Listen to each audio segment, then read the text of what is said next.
Well, if you want to turn to Exodus, you can, but it's Exodus 15, and I think it was around this time of year I had another opening, and I happened to also be reading Exodus. And if you remember, children, we had.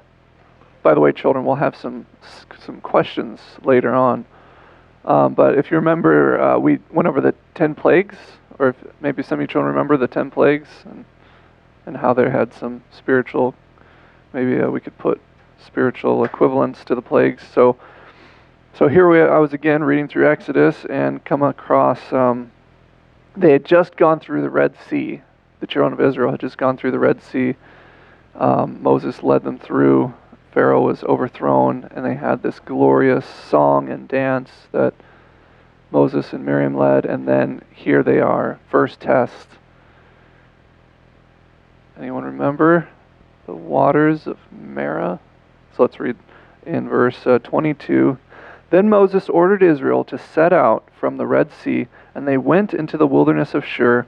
They went 3 days in the wilderness and found no water. When they came to Marah, they could not drink the water of Marah because it was bitter. That is why it was called Marah. And the people complained against Moses, saying, "What shall we drink?" He cried out to the Lord, and the Lord showed him a piece of wood. He threw it into the water, and the water became sweet. There the Lord made them a statute and an ordinance, and there he put them to the test. He said, "If you will listen carefully to the voice of the Lord your God, and do what is right in his sight, and give heed to his commandments, and keep all his statutes, I will not bring upon you any of the diseases that I brought upon the Egyptians, for I am the Lord who heals you." So, not like we haven't heard that many times, but it's just so precious. I'm the Lord who heals you. And it makes me think of Malachi, who can finish this one. "But unto you that fear my name shall the Son of Righteousness arise with," anyone? "Healing in his wings." Yeah. Didn't give you time, yeah. So, what are some of the diseases in this New Testament era? I know this is redundant from a year ago a bit, but what are some of the diseases in the New Testament era of grace that God promises to heal us from? So I just thought I would read Galatians 5. So we go to 5:19, and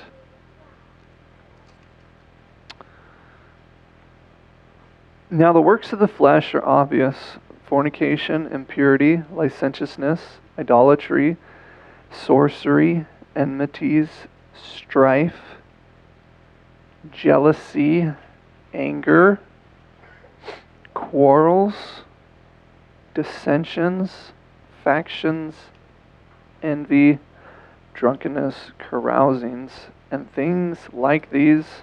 I am warning you, as I warned you before, those who do such things will not inherit the kingdom of God. And then, what does a healthy person look like? And we'll go to the fruit of the Spirit.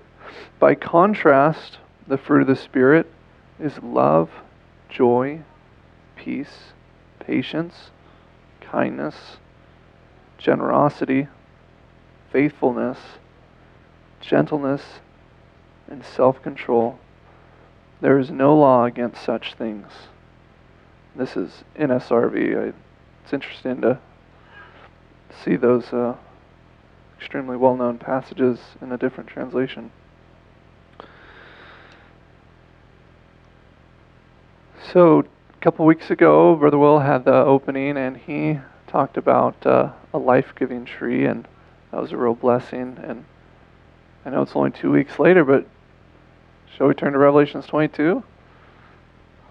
I'm not going to read the whole chapter, but it's just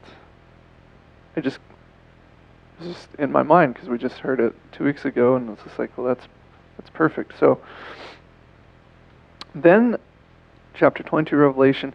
Then the angel showed me the river of the water of life, bright as crystal, flowing from the throne of God and of the Lamb. Through the middle of this street of the city,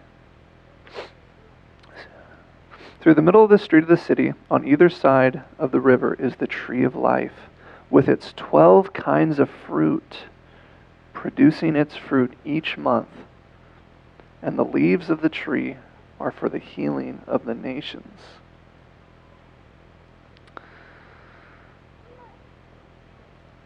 So that's what we want to be attaining to, that the leaves of the tree are for the healing of the nations, and it doesn't say exactly what the fruit is, but there's 12 kinds. So how can we gain access to this life-giving tree? Well, if we look further down, the NSRV says it a little different. It says, verse 14, "Blessed are those who wash their robes, so that they will have right to the tree of life, and may enter into the city by the gates." And what does the King James say? I find it interesting, there's a manuscript variation right there. Who keep his commandments. Blessed are those who keep his commandments. Seems like both fit perfectly well. We could go to John 15 and see how we abide in the vine, and we need to be abiding in his love. And if you keep his commandments, we'll abide in his love. And then it's this very perfect circle that just unites us with God, love and obedience. And of course, without the love of Christ and his blood being shed that washes us, we couldn't enter into that union. So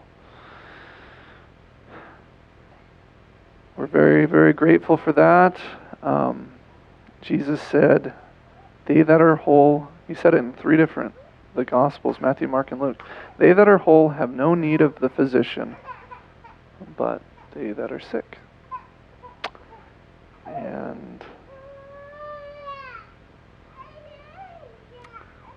we've been hearing a lot of testimonies and being blessed by reminding ourselves of, I know it blesses me, and I'm sure it blesses all of you all, remembering like, yes, wow, right back there I was really sick.